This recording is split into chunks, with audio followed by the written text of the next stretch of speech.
Haleluya, haleluya, shalom ya teman-teman Opa yang seiman.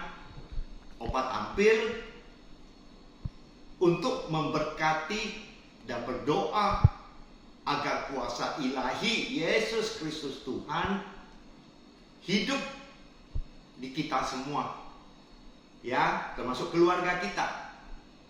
Jadi strategi ini sangat memberikan kuasa dan kekuatan.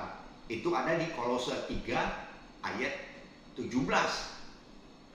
Ya, disebutkan seperti ini. Whatever it is, ya, whether in words or in deed, do it all in the name of Jesus Christ, God lead by the Holy Spirit. Jadi dia mengartikan bahwasanya kita percaya bahwa Mesias itu adalah diutus oleh Allah Bapa Surgawi. Jadi kita percaya, kita mempunyai iman yang teguh dan iman yang meyakinkan bahwasanya Yesus Kristus Tuhan adalah juru selamat yang memberikan keselamatan, batu karang keselamatan. Jadi di dalam setiap hal kita harus selalu katakan, in Jesus name I God pray. In Jesus name I like to say, puji Tuhan. Katakanlah demikian. Kenapa? Karena waktu kita katakan demikian, kita artinya sudah berdoa. Ya, karena Tuhan Yesus kita melihat kita, mendengar doa-doa kita itu di 1 Petrus 3 ayat 12. My Jesus is listening to what we are praying. Ya, 1 Petrus 3 ayat 12. Kalau dia melihat dan mendengar apa yang kita lakukan, oh, kita say thanks ya. Oh Lord, thanks ya. You are watching what I'm praying for, what I'm request for. Kamu itu melihat apa yang saya mohon, apa yang saya doakan, apa yang saya seru-serukan di dalam nama Yesus berdasarkan Kolose 3 ayat 17, ya.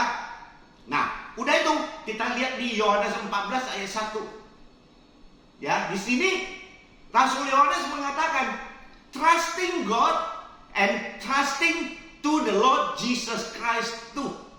Percayalah kepada Bapa Surgawi dan percayalah kepadaku juga. Ya, artinya dia mengatakan iman kita ini harus teguh dan kuat, tetap yakin sampai akhir zaman Yesus Kristus adalah juru selamat yang setia. Nah, setelah itu kita lihat lagi nih, ya. Ini firmannya bagus sekali. Kita harus puji dia, ya. Ini ada di 2 Samuel 22 ayat 47. Tuhan hidup. Tuhan Yesus itu hidup. Terpujilah gunung batuku dan ditinggikanlah kiranya Allah gunung batu keselamatanku. Jadi Tuhan Yesus itu disebut apa? The Rock of Salvation. Ya, selama kita yakin juru selamat kita sebagai Sang Mesias yang datang ke bumi untuk menyelamatkan, bukan untuk menghakimi. Itu ada di apa? Ada di Wahyu 12 ayat 10. Karena para pendakwa-pendakwa kita siang dan malam, teman, dia mendakwa kita, merongrong kita dengan tipu daya, kekhawatiran, kesulitan dan problem. Nah, itu yang dinamakan, kita lihat di Efesus 6 ayat 16-17. Makanya Rasul Paulus ngomong, don't quench the Holy Spirit. Jangan padamkan roh. Pegang perisai iman, pegang pedang roh, karena kita bisa menjinakkan si oknum. Karena kita punya kuasa dan kekuatan, ya, untuk apa?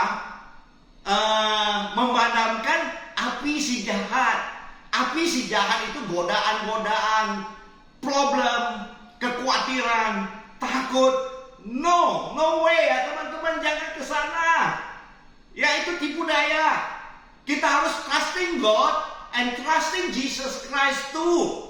Dan selalu melakukan setiap hal in the name of Jesus Christ. Setiap pagi kalau Opa bangun, Opa selalu bangun in Jesus name. Kenapa? Kita baru sadar, ya kondisi kita kan masih agak goyang-goyang dikit. Selalu katakan in Jesus name.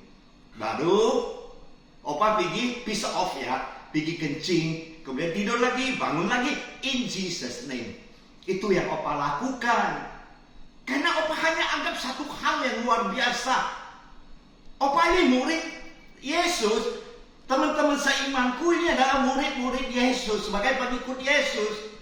Pengikut Yesus kalau udah berkembang, bertumbuh dengan iman, dia akan menjadi apa? Dia akan menjadi penyembahnya dan akan menjadi pekerja-pekerja bagi dia, berguna bagi kerajaan Yesus. Itu ada di Yohanes 4 ayat 23. Menjadi penyembah-penyembah yang benar. Dan ada di Lukas 10 ayat 2. Menjadi pekerja-pekerja karena apa? Tuayan banyak, pekerja sedikit. Yesus menyampaikan ke murid-muridnya. Murid-muridnya sadar loh. Maka di Kisah Para Rasul, Rasul Petrus itu menjamah sampai 3.000 jiwa. Waktu dia berkhotbah, diurapi Roh Kudus, jiwa-jiwa dimenangkan. Nah, kalau gitu kita harus meniru. Di era digital ini, saya ini dipimpin, teman-teman seiman pun dipimpin oleh kuasa ilahi Roh Kudus. Yang tadi pegang pedang roh, ya, kemudian menjadikan Kristus sebagai juru selamat. Nah, kalau Opa ada ke satu tempat, Opa lihat ada fakir miskin, ya, saya memberi atau menolong mereka, baik bisa materi maupun bisa rohani. Saya selalu ngomong gini, dipimpin oleh kuasa ilahi Roh Kudus ya, dalam hatiku, oh Tuhan, jamah mereka, jamah hati mereka, agar mereka itu mengenal Kristus Yesus Tuhan. Kalau kita selamat ini harus dibagi-bagikan kepada keluarga-keluarga besar kita, family kita, kepada karyawan-karyawan kita. Ya, ada suster, ada karyawan supir, ada karyawan di gudang. Bagikan keselamatan itu. Jangan pelit-pelit, jangan hitung-hitungan sama Tuhan ya. Tuhan akan makin memberkati. Karena dia lihat kita bekerja. Karena dia katakan begini, tuayan sedikit. Ya. Tuayan banyak, pekerja sedikit. Tuayan di mana-mana. Okay, I understand, my friend. Oh, nice to see you, yeah. God blessing you a lot and a lot. You and your family, and me and my family. All is become better, become victory in the name of Jesus Christ. Karena Jesus Christ adalah the way, the truth, and the life. And haleluya. Dan nama-nama kita, selama kita bekerja untuk kepentingan pelayanan menuai jiwa-jiwa, saya berdoa agar nama-nama teman-teman sebagai missionaries atau sebagai ambasador ini tercatat di dalam The Lamb's Book of Life, tercatat di dalam kitab kehidupan anak domba Allah. Ya, oke. Thank you my friend, I love you. God bless you too.